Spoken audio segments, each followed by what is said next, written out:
Yankees and the Orioles, live on sportsbookreview.com. Severino against Ubaldo. Orioles 115, 9 the total. Yankees and Orioles going to be the same story all year. Starters aren't special.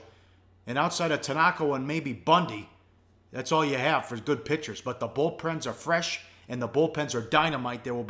Rarely will there be runs scored in the 8th or 9th inning against either of these teams, Teddy.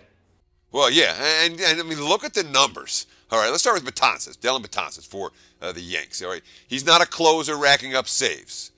Look at his numbers. He's had 226 career appearances. Let's compare that to Mariano Rivera at that stage of his career. And yes, the numbers look rock solid compared to the best closer of all time. So he's just a setup man. You know, remember, the Betances and then Chapman put so much pressure on teams to make things happen early in the ballgame, because you're right. Once you get to the 8th against the Yankees, you're done. You know, not that it's all that different with Baltimore, but certainly with that Yankees bullpen, hard to scratch out runs late. Now, the Yankees can use guys like Luis Severino and hope that he burns at least enough inning to get in position to get to their aces in the bullpen. Now, Severino went 3-8 with a 5.83 ERA last year, but he was better than that. You know, he had a high BABIP, you know, unlucky in terms of the balls in play, 324 batting average on balls in play, and he had a low left on base percentage. So when he got into trouble, he tended to give up runs, just 64% left on base. But the fielding and independent pitching, the FIP was 4.48. The XFIP was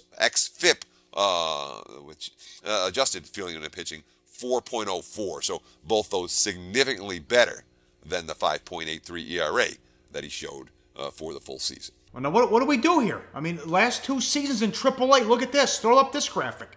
He was 7-0 with a 1.91, and last year he was 8-1 with a 3.24. I mean, this is either fish or cut bait right here now. Well, yeah, I mean, we see it. I'm not going to say we see it all the time, but it's not unusual. We call it a quadruple A pitcher, a guy who, or a player, in fact, doesn't have to be a pitcher, a guy who can get it done at the AAA level, and every time he gets promoted, he doesn't quite make the grade at the MLB level. I remember Homer Bailey was a classic guy like that for years, where, you know, great stuff, dominated AAA, would get called up and couldn't get it done. Severino obviously has shown enough to keep getting these chances, and with those numbers at AAA, you know, he's going to keep getting them. But it's, you know, fish or cut bait. Yeah, that's probably the polite way to put it for Severino right now. It's shit or get off the pot time for him in 2017. All right, now we got Ubaldo. Came into the league 10 years ago. Big guy with great stuff. Couldn't develop consistent mechanics. 290 starts. Still a big guy with great stuff that can't develop consistent mechanics. He's been consistently inconsistent in 3 years with the Orioles. Check this out. 6-9 with a 4.81, 12-10 with a 4.11. Last year, 8-12. Look at that ERA. 8-12 with ERA of 5 and change in the final year of a $50 million contract. So the Orioles may have the quick hook if he doesn't open well. And maybe he finds a magical solution after he was sent to the bullpen last year. Changed his delivery. And after he was at a 7.38 before the break, only a 2.82 after the break. Yeah, I mean, you know, Baldo has been, as you mentioned, consistently inconsistent, you know.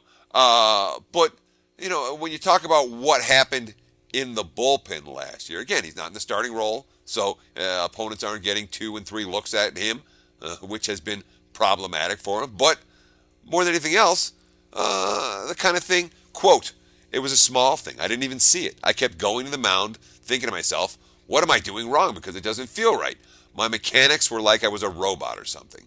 I had to think about every single move I was doing instead of going to the mound, not having to think about my mechanics, and just thinking about getting outs. But that was a great point you made at the top. 290 career starts in, and he's still a big guy with nasty stuff whose mechanics are spotty. That makes him something of a difficult pitcher to back. I'll tell you what, the markets never like Ubaldo Jimenez. They really don't. They consistently bet against him. They bet against him last year. And part of that, obviously, is because the results have merited. You talk about the 5.44, the 6.9, 4.81, the 10-loss, 4.11 season in 2015.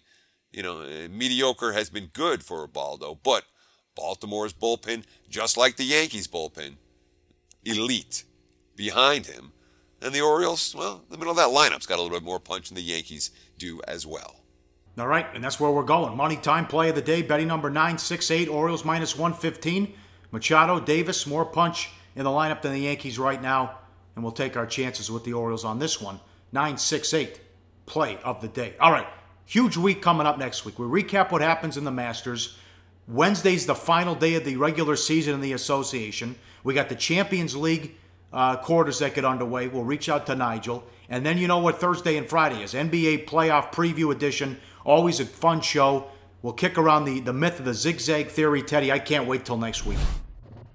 Hey guys, for the full video, go to sbrpicks.com. Hey guys, thanks for tuning in to our channel. Now, we've put a lot of work into producing all these free videos, so please help us out and keep all our content free for you forever by simply liking, sharing, commenting, and subscribing. Now, not to mention, a visit to our industry-leading website will warm the hearts of all our SBR employees, especially myself. Now, the links are over there to the left, so do check those out. Thanks for watching.